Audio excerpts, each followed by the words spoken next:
Zahi Hawass, who's the biggest stifler of any true Egyptian archaeology to go forward, Yeah. he's a moron. He's in charge of the entire thing. Okay? And he doesn't want to hear any of this shit that contradicts what he says. In Queen Nefertiti's tomb, okay, it's unusual. It's only Queen Nefertiti's tomb is where Tutankhamun was found. That was her son. Queen Nefertiti was the most beautiful woman in Egypt. Okay, in the Valley of the Kings is where they put all the tombs. The pharaohs were never buried in the pyramids. They were never intended to be buried in the pyramids. That's a bunch of fucking bullshit. Okay, they were buried in the Valley of the Kings. Okay, underground. That's why Howard Carter, when he was thinking, there should be, he found the original Tutankhamun's untouched grave. When they dug it back out and they looked, they went, wait, When did they find that? 1923 or something like that. I went to one of his son's lectures at Caltech.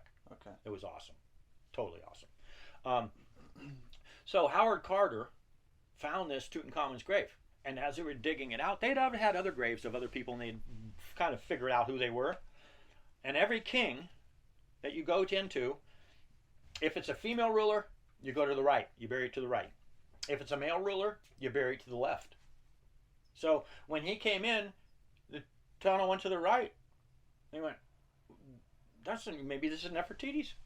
But when they got in there, Tutankhamun was in his mother's gravesite area.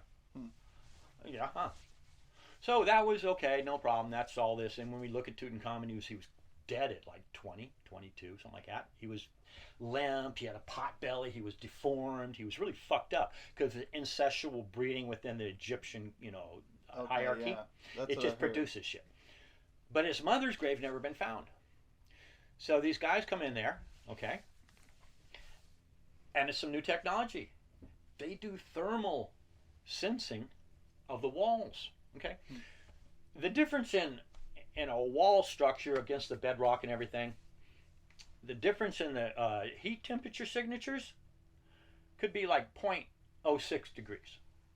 Extremely small because it's pretty uniform across the surface, and it's so solid that it transfers heat evenly. And since you're deep inside here, there's no heat from an external source except some lights. Okay. So there's very little heat change on the walls. God. He first found a doorway with spectrography, which goes past the paint and looks actually to the wall surface. There's a closed-in doorway. And there was another one. It's like, wait a minute. Why would there be a doorway closed in, not the same surface as the stone? Actually, it was sealed up. Mm-hmm. Okay? And then so they brought in the heat sensor, and there's a hollow behind there, a substantial hollow that's creating 8-degree difference in temperature. You'll never see it because Zahi Hawass will never be able to see that. They won't drill a hole in it, none of that. But most likely, Nefertiti is buried in there, and that is a completely filled in, forever to be forgotten, because then Tut was buried in a tomb in front of her, and they sealed it up and painted the wall, and everything is his. So there's a hollow behind that, most likely the size of the same thing, behind that with a doorway leading to it. But we will never see that.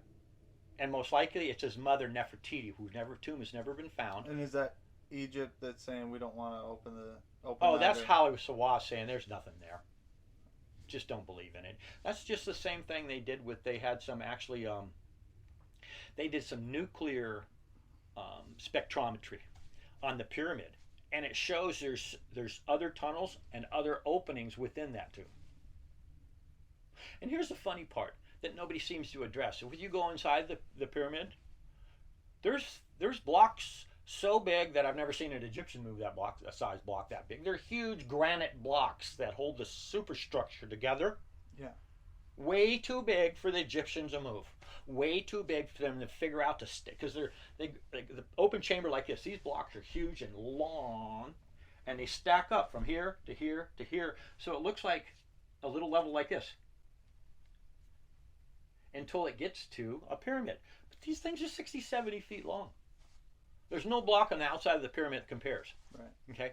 The pyramid itself is set on a basalt pavement with a huge structure already built with underground tunnels. That was there before the pyramid. So you're telling me in the same time that they built the pyramid, they also built the superstructure that holds that whole pyramid? No. No. That superstructure, and most likely, to me, the primary structure was already there. And the pyramid building came, and they said, let's just put a pyramid over this fucking thing.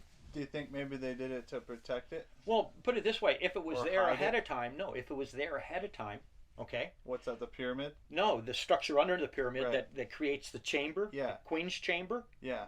okay? That structure's, everybody, I look at it, I go, the Egyptians don't do this. This is the megalithic builders from before that most likely did this. And if they did, it was sitting right here, and the Sphinx was sitting right here. So it was the temple that was erected, and it would be substantial enough to build this fucking temple, whether the outside had a pyramid on it or not, and they just disassembled it and made a bigger one.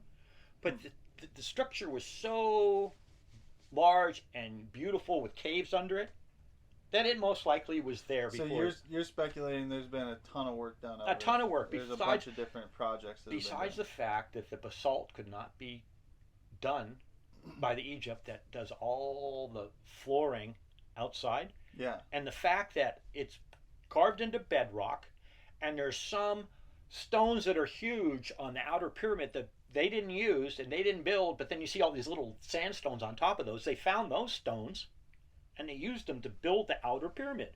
Yes, they could have built that sandstone structure, but the inside was already constructed with all of the stuff as a monument to the cultures that the Sphinx was heralding as the sun came up, and it was right behind it. It ushered it into this complex right here that then they put a pyramid on top. And you kind of know this because if you look at the other pyramids, they got a pyramid going and they say, well, let's just build on that. Nobody's ever addressed that. Well, what, because you don't look at it from the inside, you always look at it from the outside. The Years most or whatever. amazing dimensions that we just found out about when a guy flew over and took a picture are this. It doesn't have flat sides. Those sides are concave. Every single one of them. They're not like On this. the pyramid. On the pyramid, they're like this. You can't tell from anywhere from above when the sun's at it because the shadowing. You go, whoa, look at that. All of a sudden you've got a dark area and this is lit up. Why is that happening? It was built that way. We never knew it until a guy flew over and took a picture when the sun was hitting it and shadows showed it. Now that we see it, we can just run a laser and go, yeah, it's so much. Well, that's interesting. Why? I wonder why. Nobody's they did ever that. explained that it was like that because they didn't know. Yeah. The Egyptians didn't know. See, that's one of the things. They may not have built all the pyramids, but it seems, and they may not have built the great one. They may have built the other ones, and they say they built the great ones, but these Right. other smaller ones, if you look at all the other ones, the one next to it's pretty big, but, so Interesting how much discrepancy there is. there's too much, and yeah, there was a lot of food, but there's not enough artifacts showing that there was this much time spent to build all these pyramids. These pyramids are in the middle of nowhere with no artifacts showing it was done. So everybody does all this stuff and they take away all their debris. Really? Old people like that take away their debris? Why? They don't want it to look bad. Well, right outside of Saqqara, they built a big old mound right next to the September room. And they didn't care. They didn't take it anywhere. They just put it right there in a big pile. Yeah. They're proud of the debris. So you're telling me the pyramid builders, when they carved all this shit, they either had to carve it there ahead of time or they brought it here and dressed it. And if they dressed it here, where's the debris? Oh, they were good at taking the debris out. But you can see encampments they didn't take out. Mm-hmm. But the debris they took out. And when they were all done with all this pyramid and stuff, all of a sudden these things were left and just deteriorated because we found the ruins of all these workshops and shit they did. But they don't have those everywhere else. Where are the ruins of the workshops? Well, maybe this is because this pyramid and the Sphinx were redressed and rechanged and everything, Because here's another thing. You look at the diorite statues, they're beautiful. It's polished as beautiful as can be. And then in the bases, they'll have some Egyptian hieroglyphs that are actually hammered in, and you can see the broken. They're not beautiful straight lines. Right. It's like chipped in. And it goes, oh, that's who built it. So they built a perfect statue and then hammered away at an inscription. Yeah, that's right. And we're going to believe this as stupid, normal people. An archaeologist is going to tell them the most absurd fact in the world that's obvious, and we're going to believe that, right? It's wrong. We're going to think you're a fucking idiot. I'm sorry to say that, but you are, because it's obviously somebody came along later It looks like and some destroyed graffiti on a there. beautiful Yeah. thing to graffiti their name in it. We have that here. Kilroy was here. Right. We have that. It doesn't change. All that crap. And if you're a fucking head of a state, you get to be the biggest graffitier there is. Mm-hmm. Right? Every person that ever ran a state, how do we know? Because he's left so much for graffiti. Even in China right now, you'll see the picture of the leader, just like in North Korea. You'll always, he's the best, he's the biggest, he's the best. Yeah. This hypocrisy of do we see Biden as represented as everything wonderful in America? Fuck no. He's a representative of the government he represents. It's not forced. Now we see him as a stupid old man. Yeah. Okay? In China, they revere their leader or you go to prison.